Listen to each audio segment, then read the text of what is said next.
બાલાજી હનુમાન મંદિર ભક્તોની આસ્થા અને શ્રદ્ધાનું કેન્દ્ર બનતું જઈ રહ્યું છે. અહીં દર અઠવાડિયે વિવિધ ધાર્મિક કાર્યક્રમો અને પૂજા પાઠના આયોજનથી મંદિર પરિસરમાં ભક્તિમય વાતાવરણ જોવા મળે છે. બાલાજી મંદિરના મેનેજર માહિતી આપતા જણાવ્યું હતું કે જે પણ ભક્ત બાલાજી હનુમાનજીને ધ્વજા ચડાવવા માંગતા હોય તેઓએ એક દિવસ અગાઉ મંદિર પર આવીને પોતાનું નામ નોંધાવવું જરૂરી છે. ધ્વજા ચડાવવાની વિધિ માટે ભક્તોને 5100 રૂપિયાનું દાન લખાવવાનું રહે છે. મેનેજરે વધુમાં જણાવ્યું હતું કે ઘણા ભક્તો પરિવારજનોનો અને સગા સંબંધીઓ સાથે ધજા ચડાવવા આવે છે.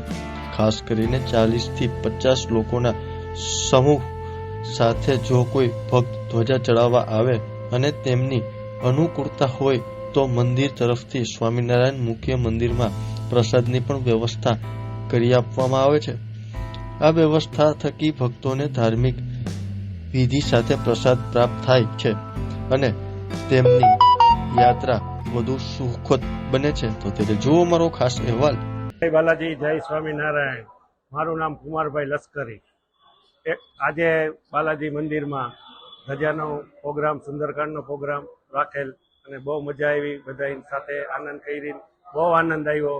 બધા ભાઈ બહેન બધા મળીને ફેમિલી મિત્ર સર્કલ બહુ આનંદ આવ્યો. બધા અહીંયા લાવો લેવા જેવો છે. સુંદરકાંડના પાઠ બહુ સરસ હોય છે. જય બાલાજી. ધજા ચડાવવાનો મેં આજથી 2.5 મહિના પહેલા લખેલું હતું અને 2.5 મહિના પહેલા લખેલું હતું ત્યારે મેળ આવ્યો કે આ તારીખે ફ્રી છે. એટલે 2.5 મહિના પહેલા લખાયું. મળી જાય છે એવું નથી કે નથી મળતું, પણ એકદમ સરસ રીતે થઈ ગયું દાદાની મહેરબાનીથી. બધા આવ્યા, આનંદ કર્યો. સ્વામિનારાયણ, જય બાલાજી. બાલાજી મંદિરના મેનેજર તરીકે આપને જણાવું છું, આપણે અહીંયા ધજા ચડાવવા માટે તમારે આગલે દિવસે નામ નોંધાવી શકો છો. ધજાના 5158 છે. આપ તમામ સભ્યો ઘરના સાથે બેસીને પૂજાનો લાભ લઈ શકો છો અને જો આપની અનુકૂળતા હોય તો બધા વધારે સભ્ય હોય, 50-60 જેટલા સભ્ય હોય તો સ્વામિનારાયણ મુખ્ય મંદિરેથી તમારે પ્રસાદની વ્યવસ્થા થઈ જશે. અને દર શનિવારે આપણે હનુમાન ચાલીસાના પાઠનું પણ આયોજન કરેલ છે.